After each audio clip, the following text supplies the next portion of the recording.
Beetroot आणि ओट्सचं combination असलेला इतका हेल्दी आणि चविष्ट ब्रेकफास्ट तुम्ही कधी ट्राय केलाय का?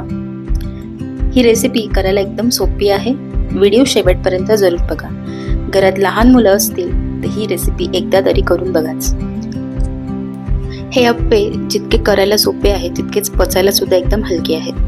तर सगळ्यात आधी डाळी काही भिजत घातल्यात. तर पाव कप मसूर डाळ घेतली, पाव कप मुगाची डाळ घेतली. ती अर्धा ते पाऊण तास भिजत घातली होती. पाणी पूर्ण काढायचं आहे. ती डाळ मिक्सरच्या भांड्यात घ्यायची. सोबतच तांदूळ आणि उडदाची डाळ पाव पाव कप घेतली होती. ती सुद्धा अर्धा ते पाऊण तास भिजत घातलं होतं आणि पाणी पूर्ण काढून घ्यायचंय. डाळ आणि तांदूळ सुद्धा त्याच मिक्सरच्या भांड्यात घ्यायचं. या डाळीचं प्रमाण आता आपल्या आवडीनुसार आपण कमी जास्त करू शकतो. मी सगळ्याचंच प्रमाण हे पाव कपच ठेवलं आहे. चला, डाळ आणि तांदूळ आता आपण मिक्सरच्या भांड्यात घेतलेला आहे. यामध्ये बीट घालायचं आहे. एक मीडियम साईजचा बीट आहे माझ्याकडे. साल काढून मी किसून घेतलाय. बीट किसून घेतल्यामुळे तो पटकन बारीक होतो. चिरून घेतला की कसं एखादा कण वगैरे राहू शकतो बॅटरमध्ये, त्यामुळे किसूनच घ्यायचा बीट. यामध्ये आता घालायची मिरची. आपल्याला जसं तिखट हवं असेल तशी हे 2 मिरच्या घेतलेल्या आहेत आणि अगदी थोडासा आल्याचा तुकडा. आलं सुद्धा इथे मी चिरून घेतलेला आहे. आता हे एकदा मिक्सरला फिरवून घेऊया, म्हणजे यामध्ये ओट्स घातल्यावरती ते इझिली आपल्याला मिक्सर फिरवता येईल. 3/4 कप ओट्स घेतलेले आहेत. ओट्स कुठलेही तुमच्याकडे जे अवेलेबल असतील ते घेऊ शकता. आणि अगदी जरासं पाणी घालायचं आहे. पाणी जास्त वापरायचं नाही. जसं इडलीचं बॅटर बऱ्यापैकी जसं घट्ट असतं ना तसं करायचं आहे. बघू शकता बऱ्यापैकी घट्ट केलेलं आहे मी, कारण अप्पे करायचे आहेत. जर तुम्हाला डोसा करायचा असेल ना तर आत्ता यामध्ये पाणी तुम्ही वाढवू शकता आणि थोडंसं बॅटर हे पातळ करू शकता. तर जे मेन बॅटर आहे ते आपलं तयार आहे. चवीप्रमाणे मीठ यामध्ये घालूया. आणि यामध्ये मी थोड्याशा आता किसलेल्या भाज्या घालणार आहे. किसलेल्या आणि चिरलेल्या. ही स्टेप कम्प्लिटली ऑप्शनल आहे. जर तुमची लहान मुलं भाज्या खायला नको म्हणत असतील तर हे असे या पद्धतीने आपण यामध्ये भाज्या घालू शकता. इथे मी किसलेला गाजर घेतलेला आहे एक, आणि यामध्ये बारीक चिरलेला अर्धा कांदा आणि अर्धा टोमॅटो घेणार आहे. जर पालेभाज्या असतील तुमच्याकडे पालक, मेथी, लाल माठ, तेही इथे घालू शकता.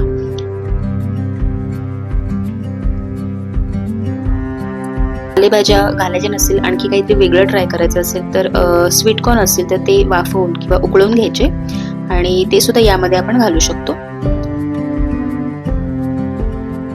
आता हे थोडं मिक्स करून घेऊयात. जर अगदी गरज वाटत असेल तरच पाणी घालायचं. शक्यतो हे असंच दाटसरच ठेवायचं आहे बॅटर.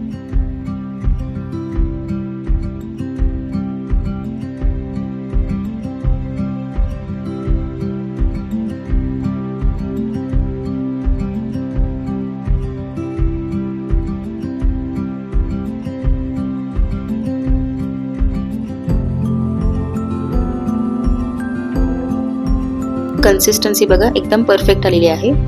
असंच बॅटर आपल्याला तयार करायचं आहे. यामध्ये थोडीशी जिरा पावडर घालूया, अगदी पाव चमचा.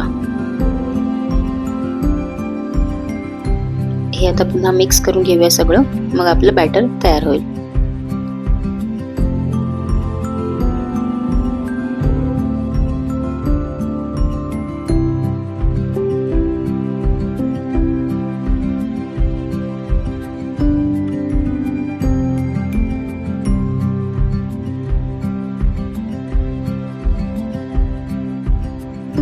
बॅटर आता तयार आहे. असंच 5 मिनिटं झाकून ठेवूया आपण.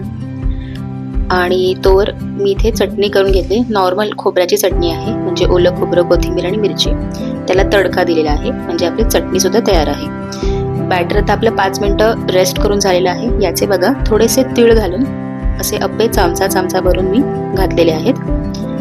बघू शकता एका साईडने व्यवस्थित वाफवले गेलेत. हे आता पलटी करून घेऊयात. दोन्ही बाजूनीच असे झाकण ठेवून चांगले आपल्याला अप्पे भाजून घ्यायचे. बघू शकता परतवलेत मी.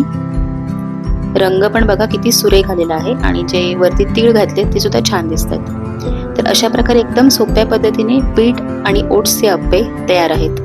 तुम्ही सुद्धा ही रेसिपी जरूर करून बघा आणि कशी होते ही कमेंट बॉक्समध्ये मला नक्की कळवा.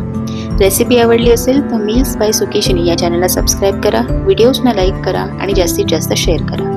पुन्हा भेटूया अशाच एका रेसिपीसोबत. Thank you so much for watching.